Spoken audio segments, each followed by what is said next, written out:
Hello, Anna or Ina. Hi. Thank you so much for coming today.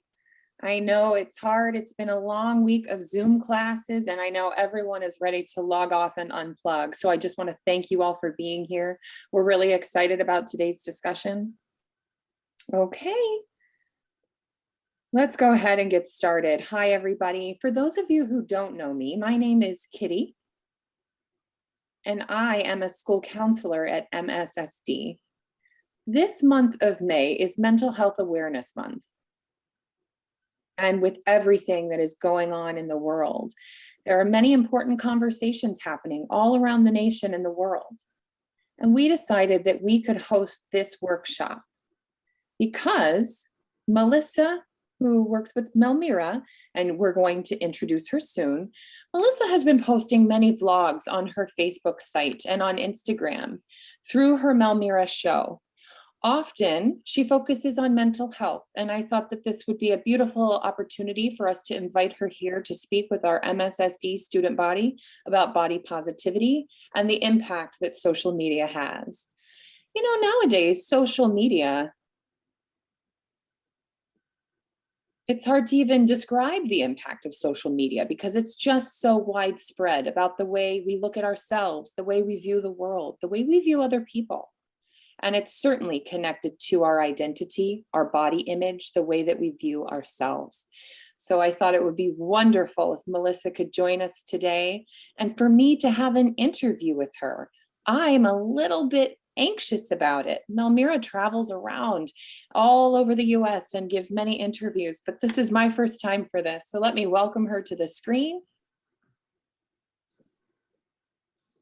Hi, I want to make sure that both of us are spotlighted.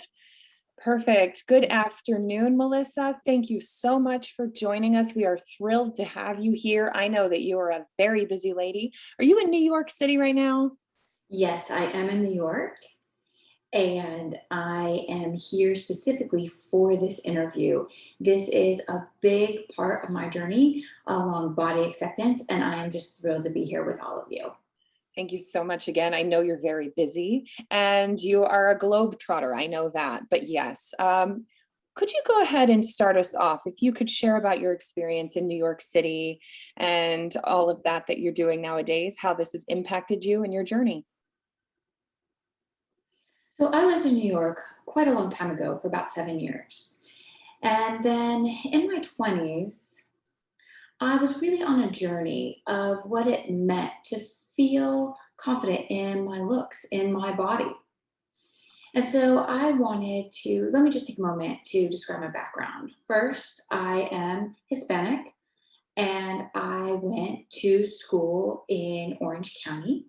And so really people did not look like me there. And they expected me to look like what you've maybe seen on TV in terms of what people look like in Orange County. Now, that's not exactly how people look. But as I grew up, I wasn't really proud of my Hispanic heritage. And I moved to LA right after I graduated Gallaudet. And it was a great experience. And I felt like LA was very much like Hollywood. There was a lot of pressure to look good, to keep up. And so is known for people being fancy, dressing to the hilt. So there's a lot of pressure to look a certain way. And so that caused a bit of angst because I didn't really fit into that standard of how people should look. And so first that was part of having a Latin heritage. I have brown eyes, brown hair. I have more of a robust body shape. And so I didn't exactly fit the Southern California image. So when I moved to New York, I was able to embrace my heritage because of such diversity here.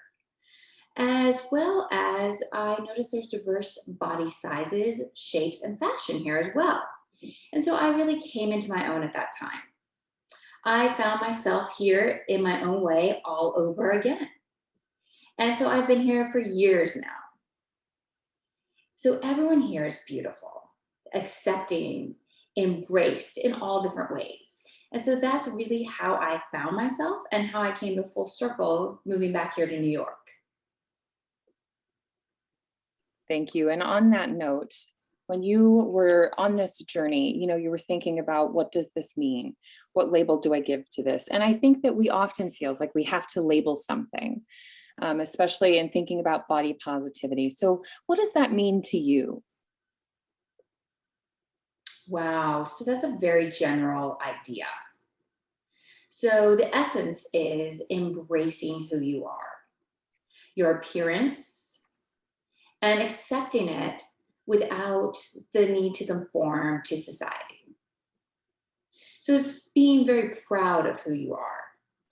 And I'm sure we'll discuss a little bit more on that regarding the difference between health and body positivity. So we can talk more about that later.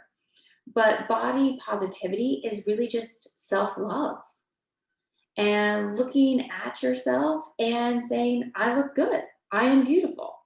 I know that is difficult with all of the pictures we see on social media of ourselves and others. It's easy to really be critical of ourselves. But instead, own it and tell yourself you look great. Definitely. And I think that what you're saying, the experience that you went through, your journey really started a long time ago, didn't it? It started with that label of body positivity. When did that label start? When did you decide to call it that?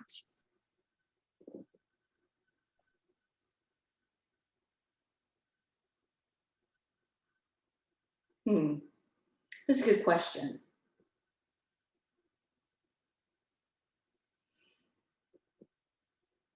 I would say probably when I became visible on social media, when I started to develop a platform.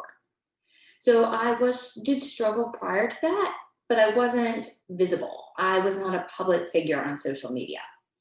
At that point, I started to go out to events. I started to change my wardrobe, and I got a lot of attention as well as feedback on my appearance. And that's what I realized, that instead of letting that pressure succumb to that pressure to be a certain way, I decided I want to inspire others to be comfortable in their own skin. So I would say that in regard to my social media journey is when I started to take on body positivity. Right. And certainly the world can be very critical. They can be harsh. Could you give us a couple of examples of those two things? Yes, very true. So when I went to a red carpet premiere,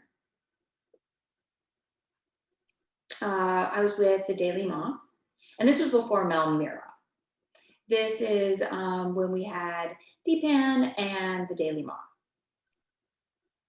And I was thinking about what I should wear. So I went and bought a beautiful gold dress. It was just gorgeous. I put it on, and it did show off my curves, I would say. But I do remember getting ready for that event. I remember all the events in my feed and the social media postings. And so maybe out of many, many comments in my feed, one or two stated that I was fat. And I'm not sure why those two messages ruined my night, but it did. I let it. So later, I found myself watching that video, looking at pictures of myself on the red carpet, and really looking at what I look like, at my appearance. And I realized that, yes, my stomach is a little larger, my arms a little fatter, but I'm not sure why I let the public really ruin my night, influence me at that moment. I'm sure those moments of self-doubt and, they cause you to doubt yourself, your identity, your worth, how much you invest in your own self. So what kind of impact did that have on your mental health? Oh, anxiety for sure. It was already dealing with anxiety, so that didn't help.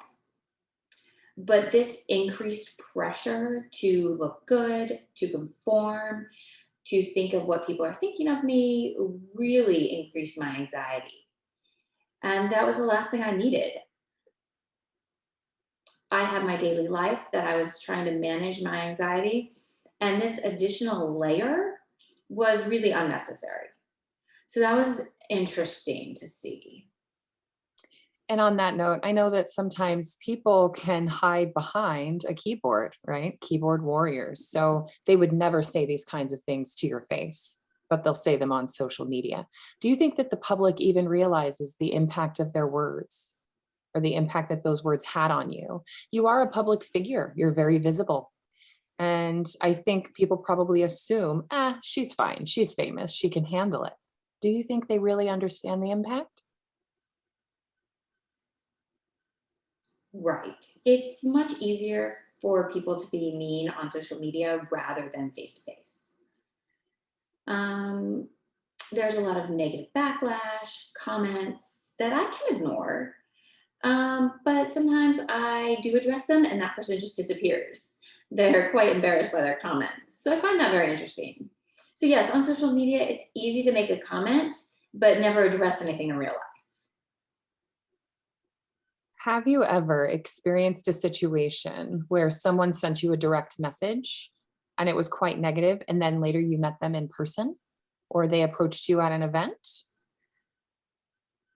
Not yet, not to date, but I would love to see that happen. That's hilarious. I would probably say hello and we would go from there, ensue a discussion, but we'll see. And I know that we all have our moments, of course, where, as you said, behind the screen, it's easier to say these kinds of things. But it's a perfect example of what you just shared. It's important to pause because everyone is a human and words really do hurt and words have a lasting impact. Definitely. So now you've been doing Melmira for how many years? 2.5 years. Okay. Yeah, 2.5. 2.5 years. And in that time, have you noticed comments about your body, your appearance, the way you dress? Have those comments, negative comments specifically, have they increased or decreased? That's interesting. I would say prior to Melmira, I was really in an own it stage. Everything was quite positive. I did get a lot of inspirational messages and support from others, especially females. They said, thank you for being real, for being authentic.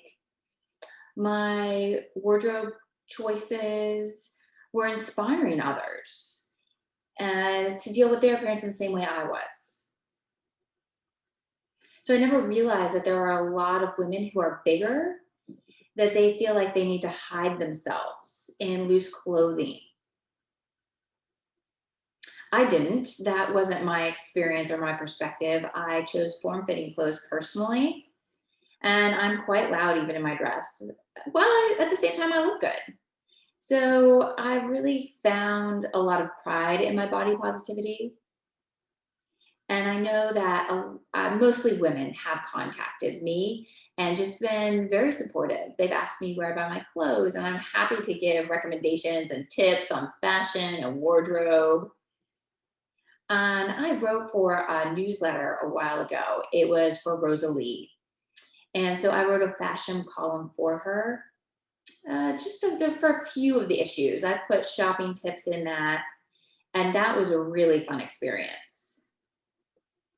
And so my anxiety really changed because of the support that I got. And people said, thank you for being thick. Thank you for showing yourself for who you are. Of course, working out regularly and choosing a healthy diet, such as vegan. I did notice that with those kinds of health conscious decisions, I did lose some weight, but I wasn't really confident in that decision because I didn't want people to think that I was trying to lose weight. I didn't want them to think that I was ignoring body positivity. And so I did want to maintain my weight and my current body image. But yes, I would say that my anxiety has increased But it's also connected with my weight decrease. So yes, the comments I get from people, they say, you look good, you're healthy. And I know I do. I feel great. And so there's really no difference in regarding my size. But even in our community, so for example, there are many hot diet fads in the community right now. People are posting pictures of themselves, and I think that's great. The before and after shots. Yes, but that can also be harmful in terms of how they're representing themselves, how they word things. There are many body positive accounts, workshops, and body positivity websites. There's a Hispanic group of thicker women, and they set up an excellent workshop about positive framing. And that it's okay to want to be healthy on the inside, emotionally, physically, mentally, spiritually. But it just need to be cautious in how you say things. And instead of commenting on people's weight loss and how great they look after weight loss, focus on the positive. That can be really harmful. So the before and after pictures are wonderful. That keeps people accountable. And I completely understand that. And I'm okay with doing that in certain groups, like fitness groups, for support with the before and after picture. But I wouldn't necessarily put that on public social media. It can be very negative. And so you're really the same person before and after. Your body may be different, but as a person, you're the same. So just think about what kind of message you're sending when you are posting these types of pictures. It may not be intentional, intentionally harmful, but just think about how you frame things to put it in a positive light. So instead of saying that this is better being thinner, that's just not always the case. And a realistic and holistic approach to the whole body, the whole mind, the whole spirit, right? Yes. So next I'm wondering, I know that we can talk about body positivity, but is there a toxic body positivity? Is that based on what you've just discussed? It could be toxic, right? Yes, it is toxic when you place too much value on your appearance. So, for example, and this aligns with the mental health, I'm at my thinnest point ever, and that's when I notice my depression and anxiety is worst. So, looking at the pictures on the outside, I look great, but really on the inside, I feel awful. At that time, I was not happy at my thinnest. And people were always telling me how great I looked. And it may have seemed healthy and it may have been the right thing, but just be mindful of people that they are a whole person when you're making comments. And make sure that if you are trying to get healthy, you're healthy emotionally, physically, spiritually, on the inside, not just the outside. Now, on the other side of the coin, I've seen some critiques of body positivity. And I would say that they're in those critiques, they're saying that people say you don't have to exercise, you don't have to make healthy food choices. But in many instances, people with positivity are still approaching it in a healthy way, healthy food choices, and exercise. So, in terms of criticism, again, just be mindful of what you say and what you post. Okay, I see a comment. It says body neutrality. Right. Yeah, that means looking at the inside rather than just the outside. So, I think that's a perfect way to describe my journey. When I started working out more regularly for my mental health, that was the number one reason. We was during COVID, of course. That was horrible. I was experiencing an awful situation. It's one of the worst times of my life, and so I worked out to keep sane, and it helped me so much emotionally. And so the result of that was that my body did change, and I didn't really realize it at the time, But the most important thing was my mental and emotional health. That was so much more important to me than what my body looked like. Sure. And that investment in your well-being, it's not necessarily, like you said, it's not necessarily to look better or to fit in with society's expectations. Especially as a Latinx person, I think having that image of Latina women, what they're supposed to look like as advertised in the media. So, can you talk about that just a little bit as a Latina woman? Yes, I would love to. That's interesting. So I grew up with a specific idea of what women should look like. And they should be a bit larger, like my grandmother. And women should also wear lipstick, and they should always be well coiffed. And so that is just part of my family history. And I felt that that was really important to look good in general.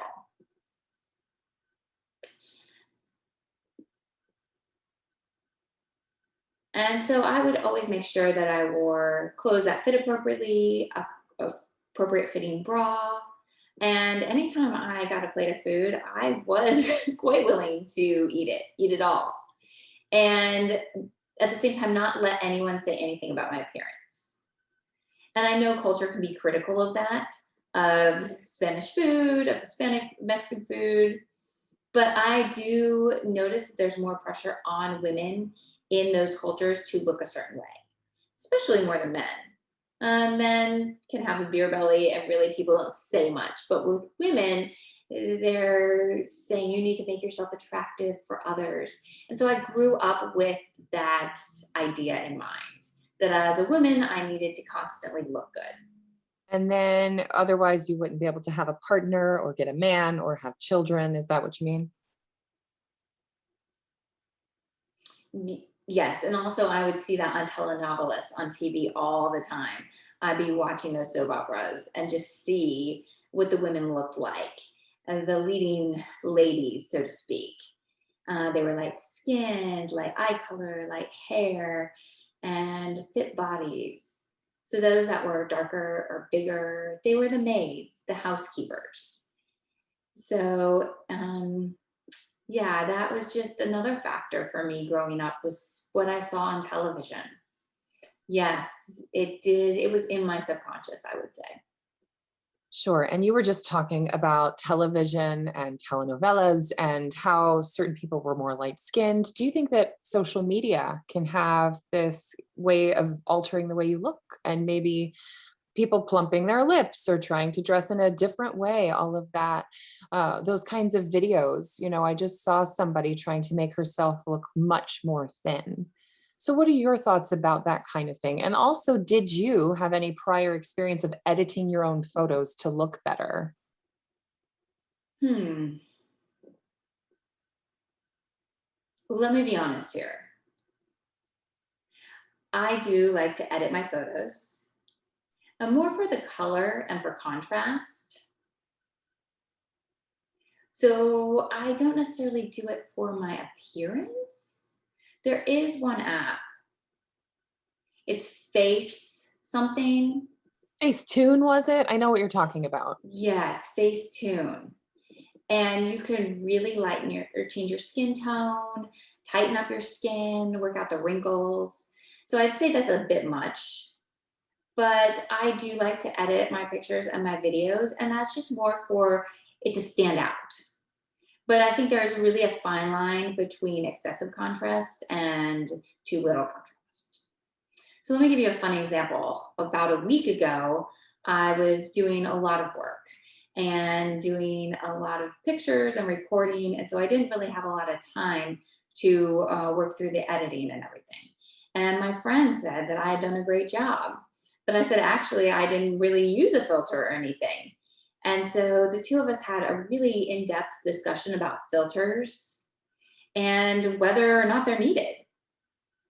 So people get a false sense of what they look like through those filters. Yes, of course, they can be fun and you might want to just touch up lightly. But yeah, I think there is a fine line there in terms of using filters. And like you were mentioning about plumping lips and such. There are even filters where you can change your eye color. Can you believe it? I've seen those, yeah. Yeah, so my 4-year-old niece, I love her. And I often do stories with her, back and forth via video. And so it is a lot of fun to change our hair and do all of that kind of stuff. But she saw that my eyes were a different color and that I widened my eyes. And even she noticed that and she commented on how beautiful I looked.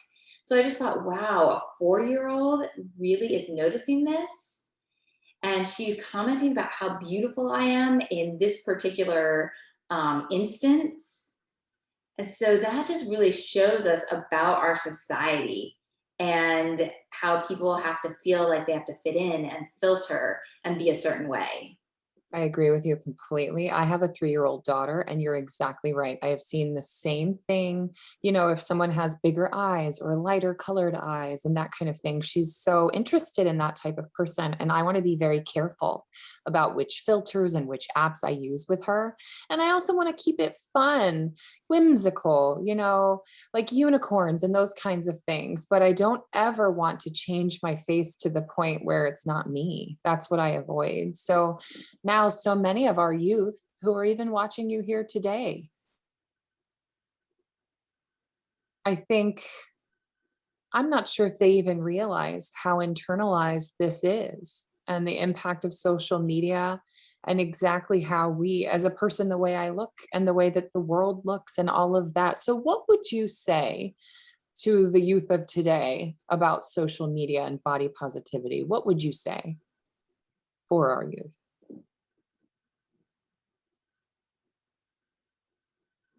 So people say looks are important, but honestly,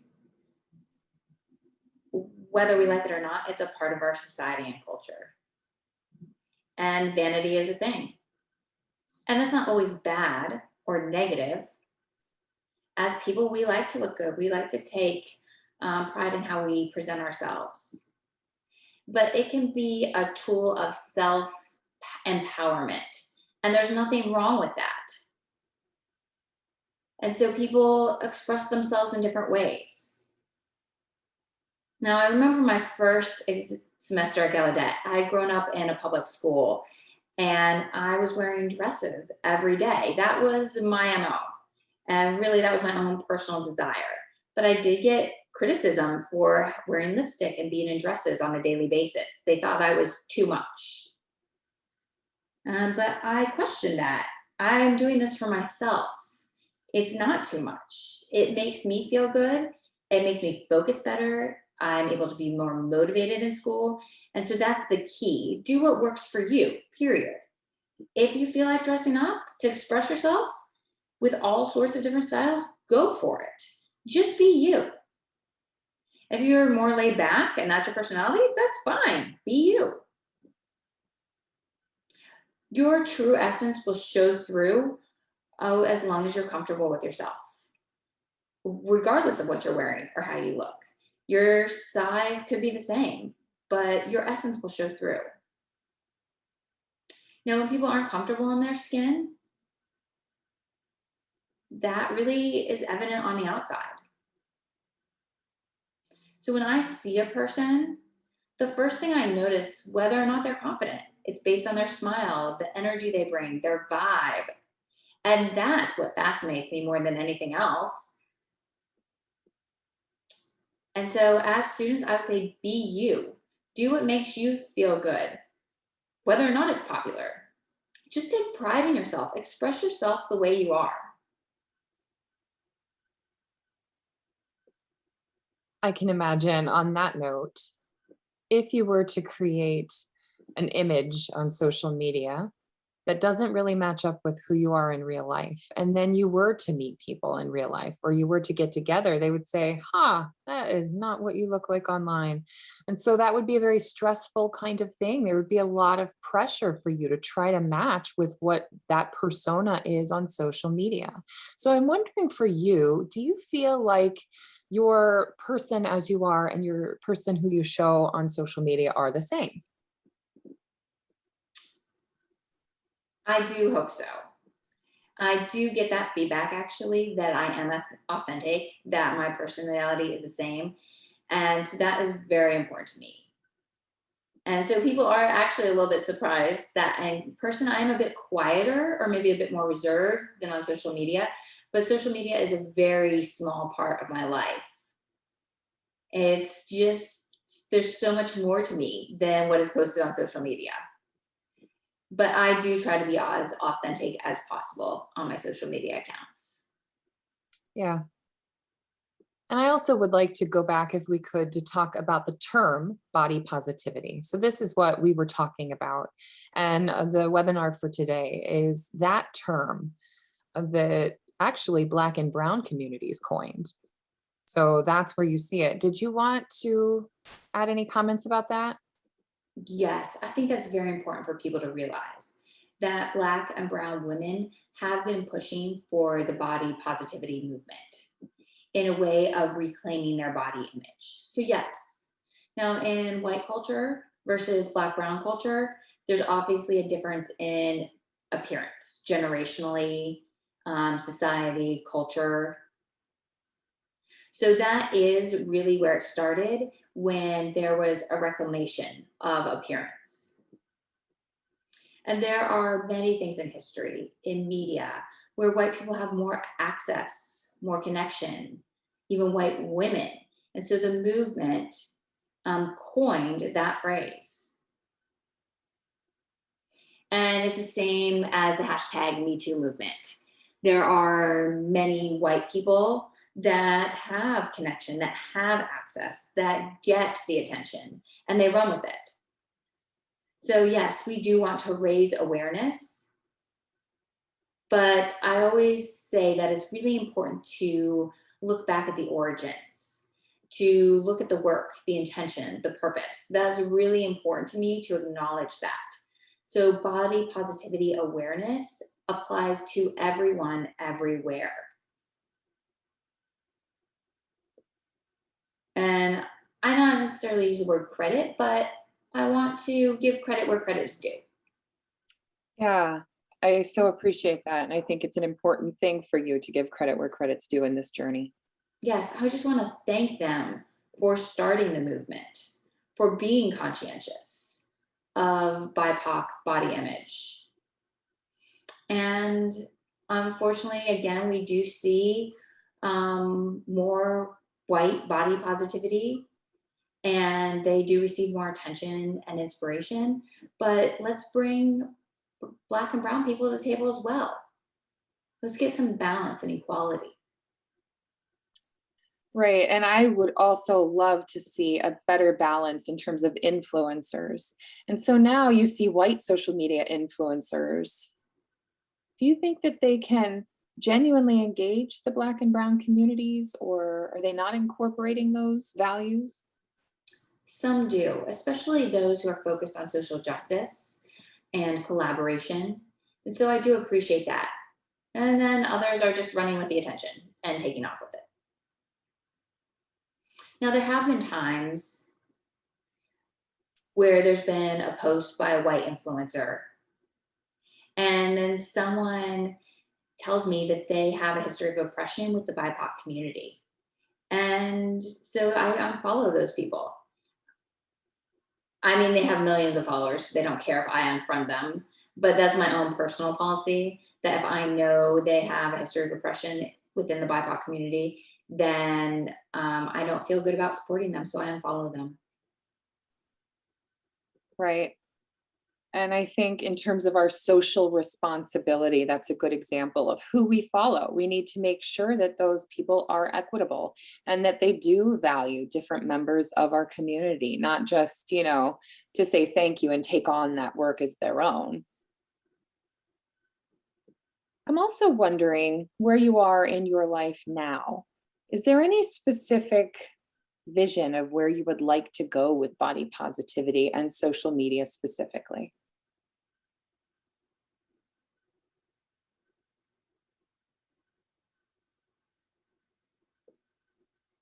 Like, where would I like to go with my social media posts?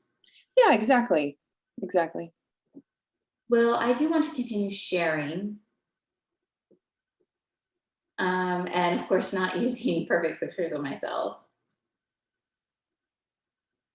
Some pictures I actually don't like of myself, but I post them anyway. Some people only post pictures where they feel like they look their best, but I like to post no matter how I look. I want to show my essence. Now, I did a movement within the deaf and hard of hearing community last year, and I remember seeing many hearing people, many hearing influencers walking around in their bras and doing their thing. And I think that's awesome. That's beautiful. And I didn't see that really within the deaf community. Now I know the deaf community is smaller. They maybe don't like to have all eyes on them. But if anyone wants to do that and get involved in that project, I'd love to see it. Please do contact me. I am recruiting to have people within those projects and just for people to express themselves and be themselves. And I'd be happy to film it. And yes, I am very interactive and very outgoing at times, but I do have reservations sometimes about posting things. But then I think about other people and what they did for a project and how they were authentic and they inspire me, regardless of their age, their gender, their skin color. They're proud with who they are. And so one of my favorite videos that I ever did was when I was really just a little more vulnerable of myself. And I love that one. And you were a part of the collective then, right? One of those group members. Are you going to do that project again? Oh yeah, I would love to do it again.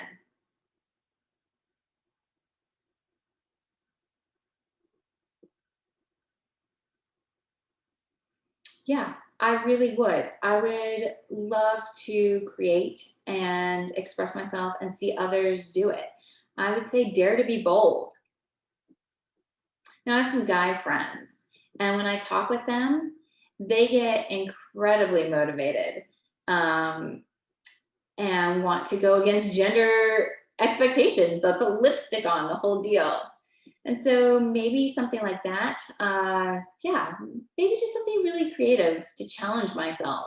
Yeah, and I think we can also frame it that way because we are putting a positive spotlight on different types of bodies, different kinds of bodies. And it's important that our community values that, especially within the deaf community, as you said, is so small. But I also feel like, sometimes I'm stuck in the corner and I've experienced quite a lot of systemic oppression in various ways. And so to be able to come out of that corner and deal with potential backlash is very vulnerable. But you know what? It sounds great. I'm thrilled to hear about it. I'm glad that you shared that with us. Oh, now you've got my creative juices flowing. Okay, I'm going to check here in the chat, see if we have questions and make sure we're okay on time as well. We want to leave a lot of time for Q&A at the end if possible.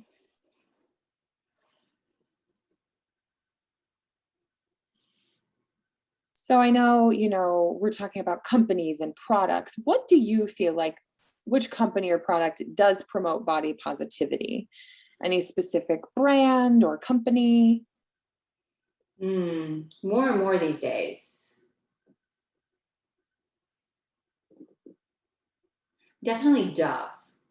You see all types of bodies and sizes in their commercials, in their advertisements. And that is trending right now, I've noticed. My hope is that this trend is not actually a trend, that it'll stay. Right now it's a fad, and I hope it goes beyond that. Right, it's popular now. Yeah. I feel like everyone is doing the right thing for the sake of doing the right thing.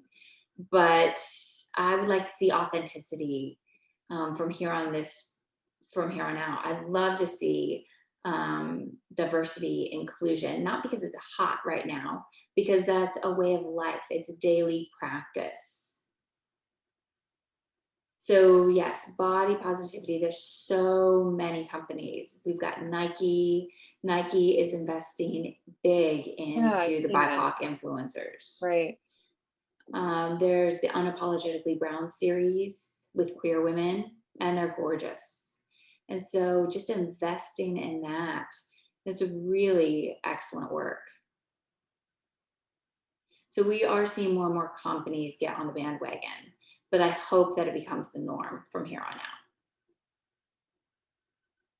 And has there been any, like you mentioned earlier, following specific social media influencers, has there been any that you have unfollowed? Or have you dealt with any companies or clothing lines that in the beginning were like, we're body positive, but as it turns out, they're doing it for the money and they're, not really authentic? Have you unfollowed any of those influencers or companies? Now, when I was living in New York City, I met a digital artist. He worked for Revlon, and he told me that he did airbrush on many of the models. He Ah, would smooth their skin, make them thinner. So even those models who we look at and think they are amazing, even they are touched up in the advertisements and commercials. And really, after that, I was more particular in my choice of makeup companies. I stopped purchasing Revlon products because of that. I really just did not feel right. wow. And does that make you wonder just how other companies and businesses do that, right? They may say one thing, but it could be their PR department. Yes, so just be conscious. One, yes, in our world, it is easier to do that type of vetting, but it's also easier to hold companies accountable and to recognize that that is happening.